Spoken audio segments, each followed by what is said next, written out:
Super 6 పేరుతో CM Chandrababu మహిళలను మోసం చేశారని వైసీపీ అధికార ప్రతినిధి శ్యామల అన్నారు.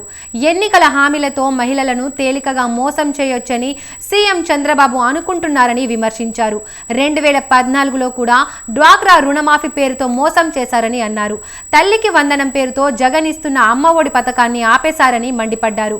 ఉచిత బస్సు పథకాన్ని కూడా ఎందుకు అమలు చేయడం లేదని ప్రభుత్వాన్ని నిలదీశారు.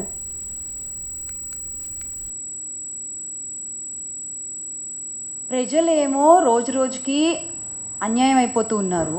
మహిళలకు ఇచ్చిన మాటలు గాల్లో కలిసిపోతూ ఉన్నాయి. మీ హామీలకి రెక్కలొచ్చి ఎగిరిపోతూ ఉన్నాయి. మీరు మాత్రం సంపద సృష్టి అని మాట్లాడుతూ ఉండండి. ఇన్నాళ్ళు సంపద సృష్టి అంటే రాష్ట్రానికి ఏమో అనుకుని పొరబడ్డాం మేము. కాదు, సంపద సృష్టి అంటే మీకు అన్న విషయం మాకు మొన్న తెలిసింది. Congratulations on being the richest CM గౌరవ ముఖ్యమంత్రి చంద్రబాబు నాయుడు గారు. సంపద సృష్టి అంటే ఇదా?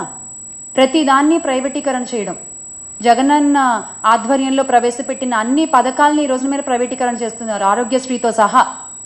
ఏంటండి అది? మహిళలంటే గౌరవం లేదు, యువతకి దారి చూపిద్దామన్న శ్రద్ధ లేదు, హామీలు నెరవేర్చుదామన్న ఆలోచన లేదు. ఏంటయ్యా అంటే మళ్ళీ అంటే ట్రోల్ సీజ్ ద షిప్ అంటారు. ముందు ఈ ప్రాబ్లమ్స్ అన్నింటినీ సీజ్ చేయండి సార్. ముందు ఇవన్నీ సీజ్ చేయండి, ఆ తర్వాత మనం మాట్లాడుకుందాం దేన్ని సీజ్ చేయాలో. ఇంతమందికి మీరు సమాధానం చెప్పాలి. ఇంతమంది మీ సమాధానం కోసం ఎదురు చూస్తున్నారు. వాళ్ల తరఫున వైఎస్ఆర్ కాంగ్రెస్ పార్టీ ఖచ్చితంగా నిలబడుతుంది, ప్రశ్నిస్తుంది, అడుగుతుంది.